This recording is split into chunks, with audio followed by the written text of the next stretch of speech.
you so much for joining me on my program once again. I appreciate you wherever you're joining me from. I say good morning, good afternoon, good evening. Accept my greeting according to your time zone. If you have not subscribed to my channel, please kindly subscribe to my channel. Click the notification bell so that you'll be notified each time I upload a video. You can be among the first to receive it. Then go to the comment section at all time. Leave your comment, drop your contribution. If you have suggestions, make it out there. If you have any criticism, put it down on the comment section. It will make us to get better, presenting you a better program. Thanks for staying with us. You're welcome back to the morning show here on Arise News. Several functionaries of the Buhari administration, including the Minister of Information and Culture, Lai Mohammed, and his junior colleague in the Ministry of Employment, Festus Keyamo, have at various times accused Labour Party's presidential candidate, Peter Obi, of committing the offense of treasonable felony against the Nigerian state. Such allegations have almost become a recurring decimal since the announcement of Bola Tinubu as president-elect on March 1, 2023 by the chairman of the Independent National Electoral Commission, Mahmood Yakubu. At a point, some of Obi's accusers asked him to leave the country as, according to them, his absence will relieve the mounting pressure on the polity. And when he eventually did, stories began to emerge about how he ran into trouble with UK authorities over the current status of his international passport. We're now being joined by Nana Kazaure, a spokesperson of the Labour Party, for us to find out from her what exactly led to the unpleasant experience of Peter Obi in the United Kingdom and what political fallout, if there ever was, has ensued from it. Good morning, Nana. Thanks for joining us this morning. Good morning, Steve. Good morning, Oji. Good morning, Shaitan. Good morning, Nigerians. Thank you for having me. Thank you indeed. What prejudice to the petition of the Labour Party and Mr. Peter Obi to the tribunal? The Premium Times is reporting that with information that they now have access to from the INEX portal, that Mr. Peter Obi of the Labour Party, your candidate, won the Rivers State presidential election and not the president-elect, the candidate of the APC, Bola Tinubu, who was declared. Now there's a caveat from that report by Premium Times saying that even if that is upheld, it may not necessarily mean or translate to victory overall for Mr. Peter Obi. But I think that if that happens to be the case eventually, it means that Mr. Peter Obi will have won 12 states, including Abuja, and then Atiku of the PDP will retain his 12, and Bola Tinubu of APC will drop to 11 states, even though he has been declared as the winner. Without prejudice to the petition, what do you make of this report from Premium Times, which is, an important online newspaper, and how do you think it might navigate the legal works that will happen in the next few weeks when you now begin to defend the petition at the tribunal? Frankly, I agree that because we do know that states like Rivers State and many other states, we could see mutilations, we could see the results, cancellations manually done. And that's one of the reasons why we also say that this was flawed. And we do have our proof, which we will present in court. I do not want to speak too much on these proceedings, and we would let the courts decide. Government of Nigeria. And could you tell us in precise terms what actually happened to him at the London airport when he was interrogated and, as we heard, when he was detained? Is he out now? Is he back in Nigeria? And what was his offense?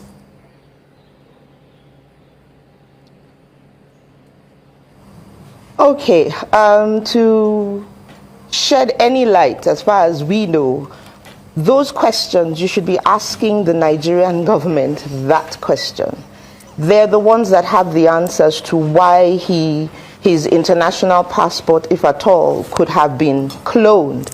They're the ones that have the information and the national identity card processing that even happened. So who has access to our database in our passport offices, in the national database? Who has access, if not the Nigerian government? Because it's very strange to Nigerians to wake up in the morning and hear that His Excellency Peter Obi's identity has been cloned.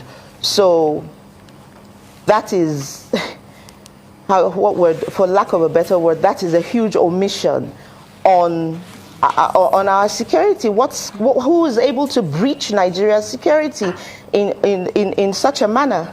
Those are the questions that we are asking, because like you pointed out in your introduction, it's seemingly as if at every point in time everything is being thrown at us, including the kitchen sink, and we're wondering why. Just because we have come on board as a force to reckon with, just because we have come on board and we have come to change the political discourse in Nigeria, just because we have come on board, we ask questions. You say we should go to court, we are in court. I don't understand why we are being hounded on a daily basis. I don't understand why it would seem as if the government and the spokespersons that even represent this party, the APC, just seem to think it's okay. You know, their spokespersons come out and all they do is ram, hit, throw everything that they have, and most of the things that they say are quite preposterous when you look at it. When you listen to, even on Arise recently, I talked about Mr. Festus Keyamo and his utterances and how they've been asking for our arrest. Nigeria is a country governed by law. We have rules that govern us. If anybody has breached those rules, then they in themselves can also go to court. Why not toe the line of restraint, the same way our presidential candidate has done? Why not toe that line? I knew it. Well, all right. So Peter Obi has denied rumors or even media speculations that he was issued a letter of apology by the British government in connection with his detention at Heathrow. Now, where do you think those rumors emanated from? And what is Mr. Peter Obi's stance right now as it is regards to receiving a letter of apology over the detention incident, or has he moved on from it? Secondly, there was a fake picture that was shared by members of the opposition showing the chairman of Nigerians in the diaspora, Abike Dabiri, superimposed with Peter Obi. She appeared to be, liaising with an immigration officer. Now, how would you describe that scenario? I describe it as I wonder if APC, the APC, understand how important whatever role it is that they believe they're supposed to be taking on. I don't think they've fully understood the import of what it is that they're supposed to do. Why not celebrate your selective win, if you would like to? That's how I see it. Why not celebrate those wins? Why are you attacking? And I'm very glad that you mentioned a superimposed meme that kept going on around those photos of Abike Dabiri with Peter Obi. Why go so far to tell lies and foment trouble when there is none? Foment trouble with people who aren't making trouble with you. What we are just doing is we're asking questions that we refuse to forget. And they've done everything but show us in its entirety. They've done everything but show us sincerely that they really do want to bring in a government of national unity. Everything that they've done, the utterances of their, Mr. Ononuga very recently referred to the obedience as sons of blankety blank blank. And that was quite traumatic, because you would expect somebody in his early 60s to behave better, to do better. You see, very recently, Lai Mohammed, the Minister of Information, running to Washington to go and call for the arrest of Dr. Yusuf Deti Baba Ahmed, for the arrest of Peter Obi, and I'm wondering, why are they always so ill-advised? Why go to, let me tell you a story. Recently, I listened to Chief Emeka Anyoku at a lecture in Lagos, and I was one thing I took away from the thing he said was that he was now being given an appointment, and he had to meet with the president of the time, late President Shehu Shagari.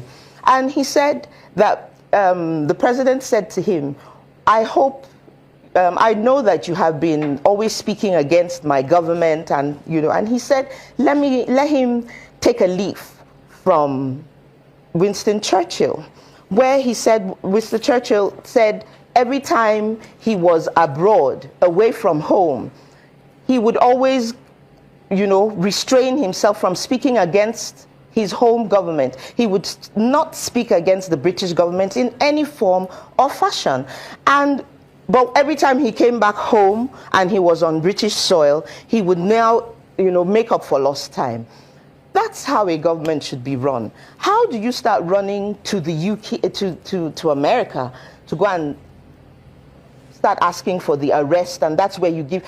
As the Minister of Information, I do expect such a man in such a position to sit down and talk with the Nigerian people.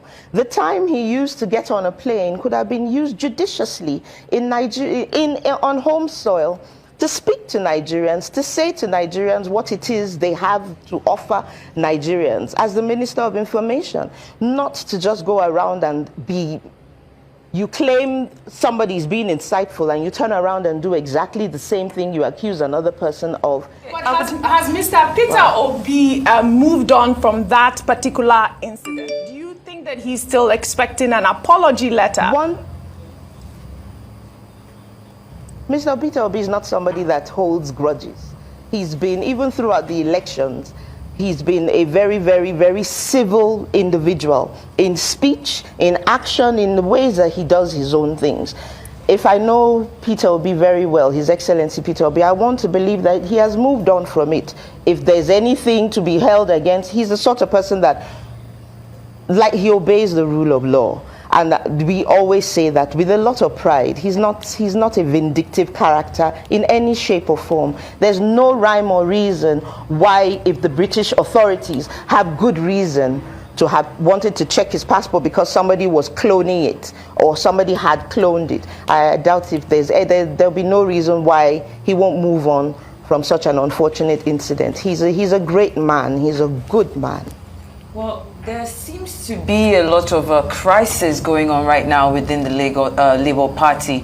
Dispute was taking a notch higher this week when we're seeing this, the factions that have come up, between the Abure camp and the Apapa camp, continuing to struggle for the control of, the National Secretariat. It took the intervention of security operatives, including private security guards, engaged to secure the building to prevent a verbal altercation from degenerating into a free-for-all. Now, in the past, we've heard that, the presidential candidate of the party, Peter Obi, didn't want to get involved in any internal crisis. But with this current circumstances, it's looking that he's reaching out to both factions to address the situation and allow for a smooth running of the party's affairs. Now, how critical is this in curbing warring factions and prevailing on them to make sure that they don't escalate the crisis?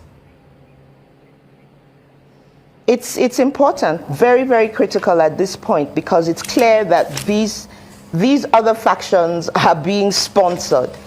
It's because it's coming out of left town all of a sudden, and we did not expect this. We would have been foolish not to have expected that they would come for us at the juggernaut. And like you said, Mr. Peter Obi is a very deliberate character. He doesn't just jump into the foray and try to wield his sword of power. But because he is a chieftain and the president, you know, he's the one he's the uniting force in the Labour Party. He's a leader of the Labour Party, whether you like it or not. That is who he is. And so he's coming in to step in because it's gone a little bit too far.